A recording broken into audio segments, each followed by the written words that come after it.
blueberry. And then blueberries. This is what a blueberry looks like. You might wonder why we have this. It's because we have a lot of deer that come from over there. A lot of deer, like 10, 15 of them will just come in. And every time my dad is ready to, eat something, they beat him to it and they eat it. And so there's this war between my dad and the deer. You have to beat them. So now we have, well, over there, he used to run away from checkpoints and get shot at by Israeli IOF soldiers. Here,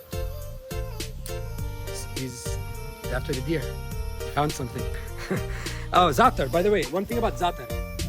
Za'atar, I told you, like you could dip it. It's like you put some sesame seeds with it. It's a little herb thing that you dip with the oil. But the reason why we have this is because if you lived in a, we lived in a town, a small town in the city of Jenin in the West Bank, and we're pretty much like farmers, old-fashioned, olive trees. And my grandma, you remember, was born in 1930, Palestinian, indigenous, blue eyes for some reason.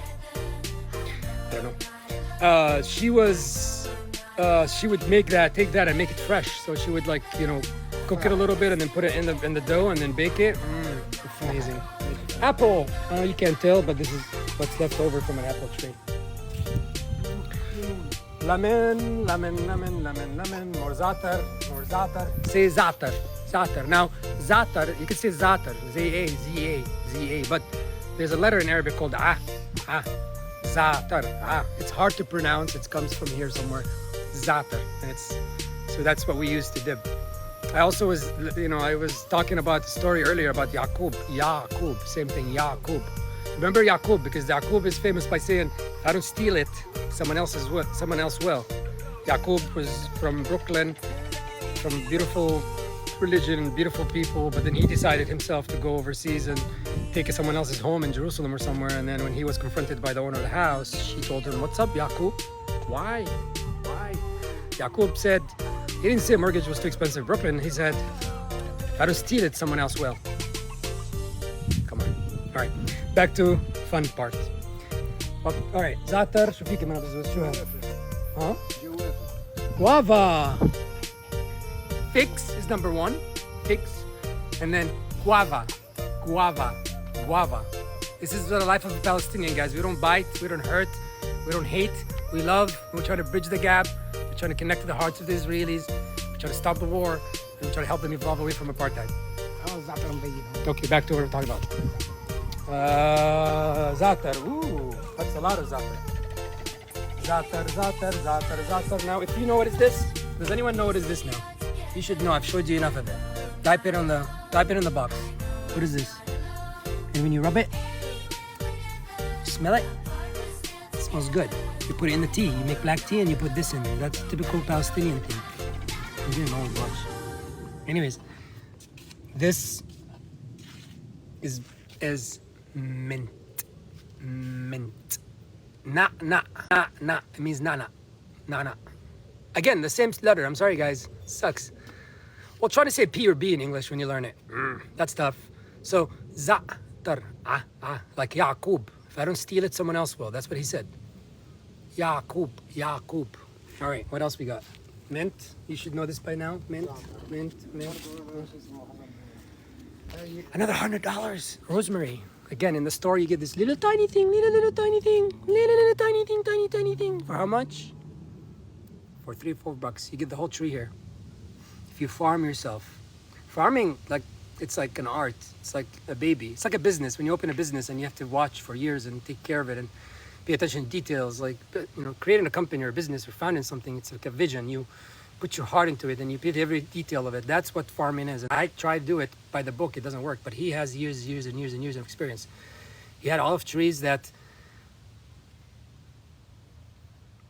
he had two businesses that were on the side of the road that they burnt all his stores in 2001. امتى الانتفاضة الثانية?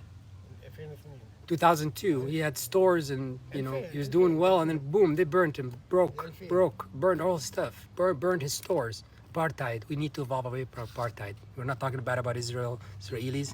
We don't want to do that. We're bridging the gap. There's nothing in this campaign is negative. We're not taking sides. If you're not taking sides, you're with us. If you're an Israeli that has parents that you love, that you don't want your kids to go kill, you're with us. You are with us. We're all in this together. If you're an American that cares about the economy, that cares about our involvement, our brand, we don't have to defend America anymore, you are with us. We don't have an opposition. We are all pro peace, peace, peace, peace, peace for everyone. Israeli children and Palestinian children learn equally. All right, back to the thing. Okay, شو في كمان؟ حصل شو اسمه هذا صبور هذا دواء هذا. Oh, they use this for skin. I forgot the name of it. I know. للجلد. If one of you guys knows, drop the name. I'm curious. I know what it is. I forgot it. You put it on your skin and you do all that. It's right here. It's beautiful. So because I've let me know. Someone type it in, please, if you know what this is. We always had plants and flowers. Yeah, Palestinian people. I'm telling you, like beautiful, like flowers, and every house has to have flowers. Every house has trees. Every family has land with olive trees, and then they plan their life around them. You know, in Africa, when I went to Africa, they have cows. So you have the cows about $300, and the guy was saying like, all what I own in life is those 2 cows. Like your life saving, you don't have a bank. The banks currency keeps changing. The banks keep switching around. So in Africa, when I went there, they would tell me like, oh, what we own is a cow. Like the cow is a currency. And I didn't know that until I came back. I thought we were just obsessed as Palestinians with olive oil, because my dad keeps talking about olive trees growing up. I thought it was just like obsessed with everything else. But I realized later on, after I went to Africa, is that olive trees are our financial system before there was one. Olive trees, we sent our kids to college from olive trees. We plan our financials around olive trees and olive season. Olive season is our life, is what Earth gave us to survive on it. We are indigenous people, and olive trees, we have trees that have been there for hundreds and hundreds of years. This earth gave us those olive trees, and we use them to live. It's a culture. It's a way of life. It's not just a tree. We eat the olive oil. We sell the olive oil. We trade the olive oil. We sell it to teach our kids in college olive oil. We sell it to travel. Our entire life revolves around. Of course, we have advanced and life changed, and we had banking system and companies and engineering, all that. Yes, that evolved. But olive trees are part of our culture and heritage, and it still exists, and it's part of us. It's not just we're not obsessed with it. It's a financial system. It's a culture, and every indigenous group has something like that. And again, I don't want to skip subjects here. If you know what this is, let me know what this is. Type it in. I'd like to know. Parsley. This is what parsley looks like, guys. Some people disagree and agree in different types, but this is what parsley looks like. This is the same one that I was talking about for your skin. If you know what it is, drop the name. زيتون. In there. Aloha. Oh, thank you. That one. See, there are smart people. All right. This tree. So when a Palestinian farmer moves here, he wants to plant things everywhere. He planted it in the front, and in the HOA, in Florida, in HOA, you can't have that. So after back and forth, we decided to comply, of course, like always, and get rid of it. Even though it looked just like the other ones, but we respect the law. That's the whole idea. Is you want peace, respect the international law. You want peace, just follow the law. You want peace, is evolve away from apartheid, because apartheid is illegal. It's not supposed to exist. Occupation shouldn't be around. So long story short, we complied. We took this tree, olive tree, beautiful tree, and we want to get rid of it. But my dad is like, He's like, I'm moving it, and he dug a hole so deep on the bottom, got all the roots out. Brought it back here, brought it back to life. He can do it. I can't, because that's his experience. So parsley. Za'atar, mint, fijil, radishes. Watch. You don't get to do this every day. Watch.